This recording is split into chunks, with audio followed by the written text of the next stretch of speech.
जंगल, सुबह की धुंध अभी पूरी तरह छटी नहीं है। पेड़ों के बीच से आती ठंडी हवा और दूर कहीं कौवों की कर्कश आवाज। कुमायूं की इन शांत पहाड़ियों में कभी ऐसा सन्नाटा छाया था जहां जंगल का हर पत्ता खतरे की कहानी सुनाता था। टूटी पगडंडी, गिरा हुआ लकड़ी का गट्ठर, बिखरे पांवों के निशान। लोग कहते थे मौत यहाँ दिखती नहीं, बस अचानक सामने आ जाती है। गांव का सुनसान आंगन, आधा खुला दरवाजा, अंदर बुझती आग। एक नहीं, दो नहीं, कई जिंदगियां एक ही शिकारी के नाम लिखी जा चुकी थी। झाड़ियों के पीछे से दो चमकती आंखें, हल्की गुर्राहट। वह शिकार नहीं करता था, वह इंसानों को चुनता था। दौड़ता हुआ ग्रामीण, रोती हुई औरतें, बंद दरवाजे, खाली रास्ते, रात का जंगल। 4 साल, दर्जनों हमले और एक भी सुरक्षित रास्ता नहीं। रात में दरवाजा मत खोलना, नाम लेकर कोई पुकारे तब भी नहीं, क्योंकि चौगढ़ में मौत इंसान की आवाज़ में बुलाती थी। जब इंसान ने जंगल में कदम रखा तो जंगल ने जवाब दिया। यह कहानी है चौगढ़ के नरभक्षी की, जहाँ जंगल शिकारी नहीं, खुद युद्ध भूमि बन गया था। नमस्कार, मेरा नाम है डॉक्टर आदर्श।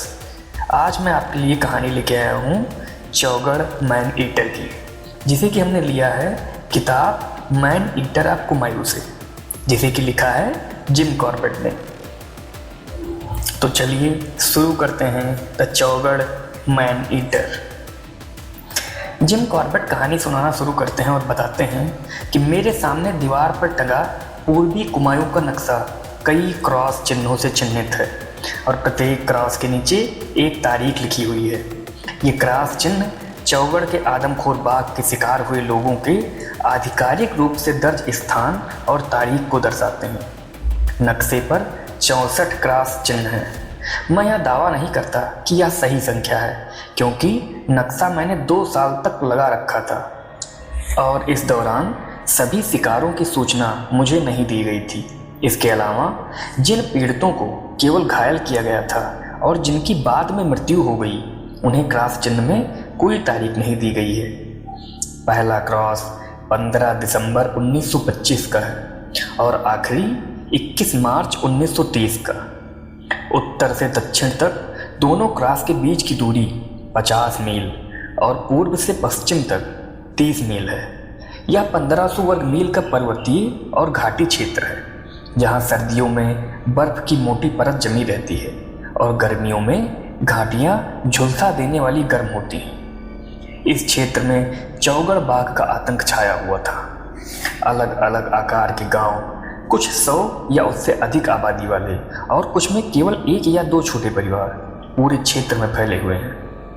नंगे पैरों से घिसे हुए पगडंडियाँ गाँव को जोड़ती हैं। इनमें से कुछ रास्ते घने जंगलों से होकर गुजरते हैं और जब कोई आदमखोर बाघ इन रास्तों को खतरनाक बना देता है तो गांव के बीच संचार चिल्लाकर किया जाता है।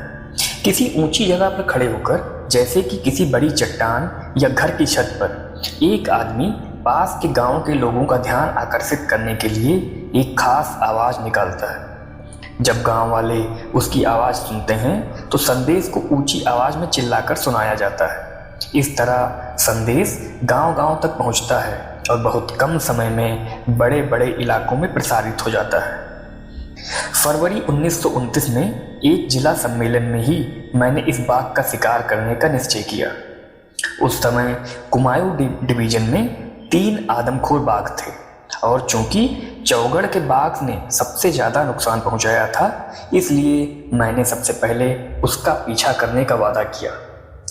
सरकार द्वारा मुझे उपलब्ध कराए गए क्रॉस और तिथियों वाले मानचित्र से पता चला कि आदमखोर बाघ काला अगर पर्वतमाला के उत्तरी और पूर्वी ढलानों पर स्थित गांव में सबसे अधिक सक्रिय थे। लगभग 40 मील लंबी यह पर्वतमाला 8500 फीट की ऊंचाई तक उठती है और इसकी चोटी पर घने जंगल हैं। पर्वतमाला के उत्तरी ढलान के साथ एक वन मार्ग चलता है, जो कुछ स्थानों पर ओक और रेडोडेंड्रॉन के घने जंगलों से होकर कई मील तक गुजरता है और अन्य स्थानों पर जंगल और कृषि भूमि के बीच सीमा बनाता है। एक जगह पर यह मार्ग एक लूप बनाता है और इसी लूप में काला अगर वन बंगला स्थित है। यही बंगला मेरा लक्ष्य था और 4 दिनों की पैदल यात्रा के बाद, जिसमें 4000 फीट की कठिन चढ़ाई भी शामिल थी, मैं अप्रैल 1929 की एक शाम को वहां पहुंचा। इस क्षेत्र में अंतिम मानव शिकार 22 वर्षीय एक युवक था जो मवेशी चराते समय मारा गया था। और मेरे आगमन के अगले दिन सुबह जब मैं नाश्ता कर रहा था तो उस युवक की दादी मुझसे मिलने आई। उस महिला ने मुझे बताया कि आदमखोर बाघ ने बिना किसी उकसावे के उसके इकलौते पोते को मार डाला था। उसने मुझे अपने पोते के जन्म से लेकर अब तक की कहानी सुनाई और उसके गुणों का बखान किया।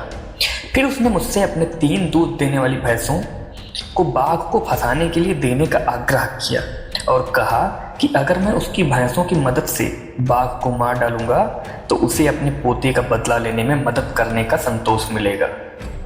ये वयस्क जानवर मेरे किसी काम के नहीं थे, लेकिन यह जानते हुए कि उन्हें लेने से इनकार करने पर उसे बुरा लगेगा, मैंने उस बुढ़िया को धन्यवाद दिया और उसे आश्वासन दिया कि नैनीताल से लाए गए 4 नर भैंसों का इस्तेमाल खत्म होते ही मैं उसके भैंसों को चारा बनाने के लिए ले लूँगा।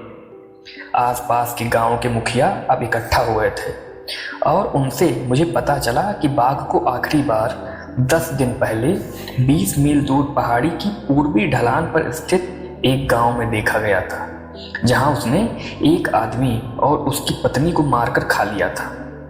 10 दिन पुराने निशान का पीछा करना उचित नहीं था और मुखियाओं के साथ लंबी चर्चा के बाद मैंने पहाड़ी की पूर्वी तरफ स्थित डालकानिया गांव की ओर जाने का फैसला किया। डालकानिया काला अगर पहाड़ी से 10 मील दूर है और उस गांव से भी लगभग उतनी ही दूर है जहां पर उस व्यक्ति और उसकी पत्नी की हत्या की गई थी। डालकानिया और उससे सटे गांव में दर्ज किए गए क्रॉस की संख्या से यह प्रतीत होता था कि बाघ का मुख्यालय इन गांवों के आसपास के क्षेत्र में ही था।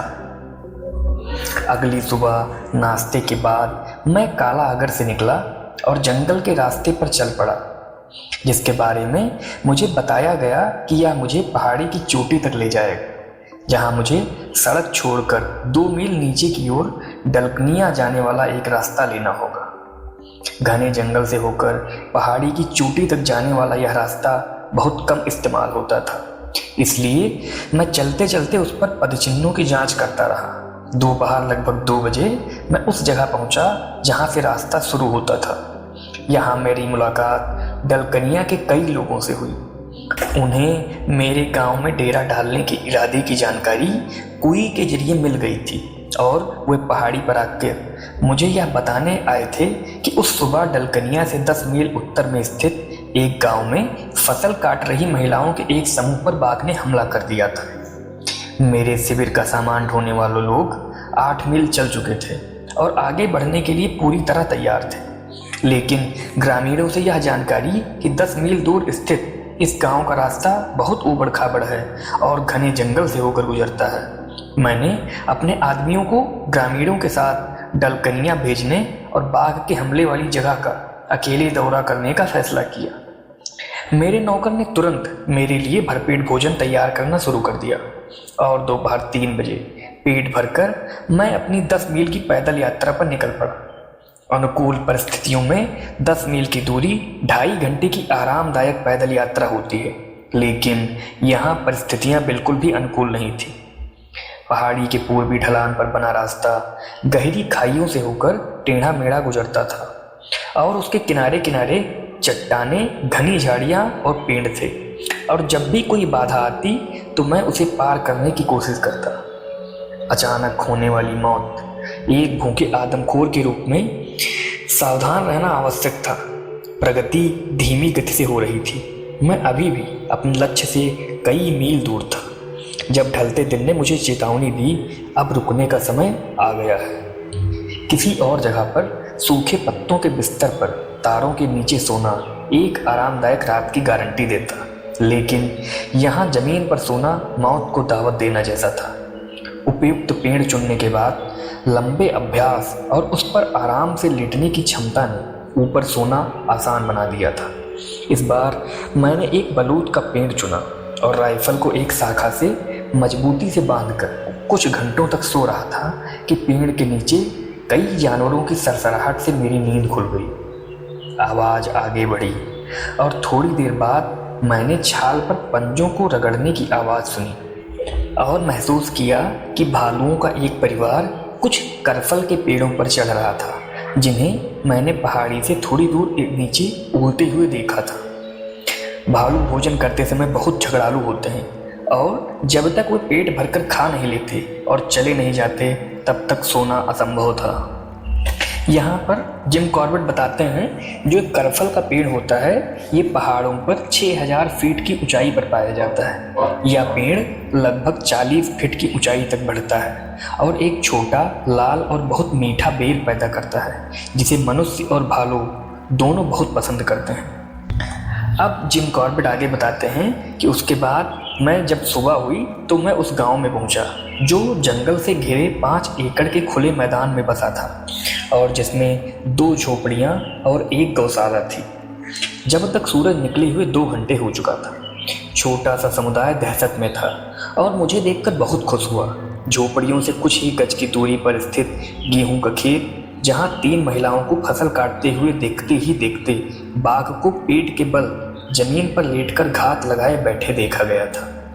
मुझे उत्सुकता से दिखाया गया। जिस व्यक्ति ने बाघ को देखा था और सूचना दी थी उसने मुझे बताया कि बाघ जंगल में वापस चला गया था, जहां एक दूसरा बाघ भी उसके साथ मिल गया था और दोनों जानवर पहाड़ी से नीचे घाटी में चले गए थे। दोनों झोपड़ियों में रहने वालों की नींद पूरी रात नहीं आई क्योंकि बाघों ने उन्हें उस दिन डरा दिया था। शिकार की आवाज़ रात भर रुक रुक कर आती रही और मेरे आने से कुछ ही देर पहले उसने आवाज़ देना बंद कर दिया था। इस बात से कि वहाँ 2 बाघ थे उन रिपोर्टों की पुष्टि हुई जो मुझे पहले ही मिल चुकी थी कि आदमखोर बाघ के साथ उसका एक वयस्क शावक भी था। जिम कॉर्बेट आगे बताते हैं कि हमारे पहाड़ी लोग बहुत आतिथ्य सत्कारशाली हैं और जब ग्रामीणों को पता चला कि मैंने रात जंगल में बिताई है और मेरा शिविर डालकानिया में है तो उन्होंने मेरे लिए भोजन तैयार करने की पेशकश की। मैं जानता था इससे छोटे समुदाय के संसाधनों पर बोझ पड़ेगा, इसलिए मैंने चाय का एक बर्तन मांगा, लेकिन गांव में चाय ना होने के कारण मुझे गुड़ से अत्यधिक मीठा किया हुआ ताज़ा दूध दिया गया जो बहुत ही तृप्त करने वाला था और अप्रिय बिल्कुल नहीं था। अपने मेजबानों के अनुरोध पर गेहूं की फसल के शेष भाग की कटाई के दौरान मैं पहरा देता रहा और दोपहर में लोगों की शुभकामनाएं लेकर मैं उस दिशा में घाटी में उतर गया जहां से बाघों की आवाज़ सुनाई दे रही थी। लाध्या, नंदौर और पूर्वी गौला नदियों के जल विभाजक से शुरू होकर यह घाटी दक्षिण पश्चिम दिशा में 20 मील तक फैली हुई है और घने जंगलों से आच्छादित है। बाघों का पता लगाना असंभव था और उन्हें देखने की मेरी एकमात्र उम्मीद या तो उन्हें अपनी ओर आकर्षित करना था या जंगल के लोगों की मदद से उनका पीछा करना था।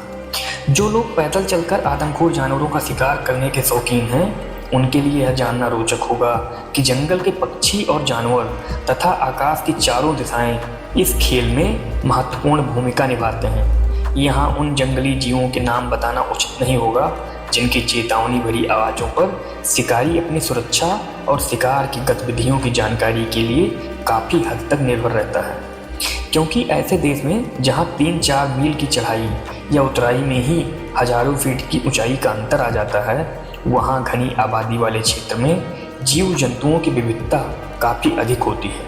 हालांकि सभी ऊंचाइयों पर हवा एक स्थिर कारक बनी रहती है और पैदल चलकर आदमखोर जानवरों का शिकार करने के संदर्भ में इसके महत्व के बारे में कुछ शब्द कहना उचित होगा।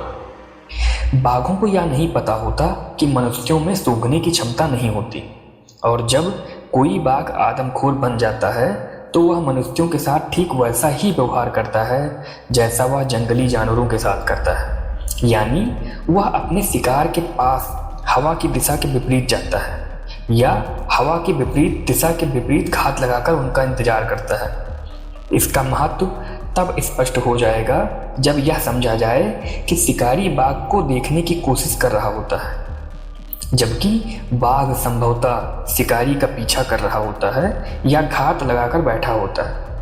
बाघ की ऊंचाई, रंग और बिना आवाज किए चलने की क्षमता के कारण हवा का प्रभाव शिकारी के पक्ष में ना होता तो मुकाबला बेहद असमान होता। शिकार करने के सभी मामलों में जहां घात लगाकर या छिपकर शिकार किया जाता है, शिकार के पीछे से उस पर हमला किया जाता है। ऐसे में शिकारी के लिए घने जंगल में प्रवेश करना आत्मघाती होगा, जहां उसे यह मानने का पूरा कारण हो कि कोई आदमखोर घात लगाए बैठा है, जब तक कि वह हवा के प्रवाह का पूरा लाभ उठाने में सक्षम ना हो। उदाहरण के लिए मान लीजिए कि जमीन की बनावट के कारण शिकारी की हवा की दिशा में ही आगे बढ़ना है, तो खतरा उसके पीछे होगा, जहां वह उससे निपटने में सबसे कम सक्षम होगा। लेकिन हवा की दिशा में बार बार दिशा बदलकर वह खतरे को बारी बारी से अपने दाएं और बाएं रख सकता है। यह योजना देखने में शायद आकर्षक ना लगे, लेकिन व्यवहार में यह कारगर है। और पीछे की ओर चलने के अलावा मुझे घने जंगल में जहां कोई भूखा आदमखोर घात लगाए बैठा हो, हवा के विपरीत दिशा में जाने का इससे बेहतर या सुरक्षित तरीका नहीं पता। शाम तक मैं घाटी के ऊपरी छोर पर पहुंच गया था, लेकिन मुझे बाघ दिखाई नहीं दिया और ना ही किसी पक्षी या जानवर से जंगल में उसकी उपस्थिति का कोई संकेत मिला। उस समय दिखाई देने वाली एकमात्र बस्ती घाटी के उत्तरी किनारे पर ऊंचाई पर स्थित एक मवेशी शाला थी। दूसरी रात मैंने पेड़ का चुनाव सावधानी से किया और इसका फल मुझे निश्चिंत और आरामदायक नींद के रूप में मिला। अब आगे की कहानी नेक्स्ट पार्ट में। Thank you, have a nice day.